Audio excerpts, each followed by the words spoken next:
हाणे ख़बर तव्हां शेयर कयूं पिया हालाणीअ मां सिंध साफ़ी संघ जे मरकज़ी वाइस चेयरमैन पारां प्रेस कॉन्फ्रेंस कई वई आहे। वधंदड़ बदअमनीअ ख़िलाफ़ हुन दायो आहे।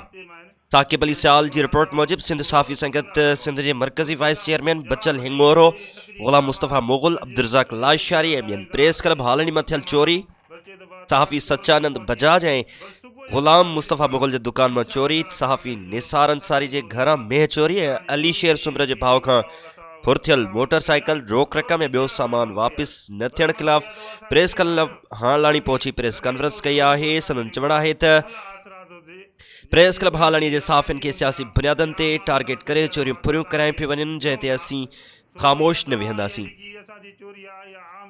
हुननि जो चवणु आहे त असां खेनि ॿुधाइण था चाहियूं त असीं हक़ सच लिखंदा रहंदासीं ऐं असां कंहिं खां बेड ॾियण वारा न आहियूं। हुननि वधीक चयो त जेकॾहिं हिन आचर ताईं असांजे सहाफ़ियुनि ऐं प्रेस क्लब जे सहाफ़ियुनि जी चोरी वापसि न थी त सूमर जे ॾींहुं हालाणी थाणे जे अॻियां एहतजाज कयो वेंदो।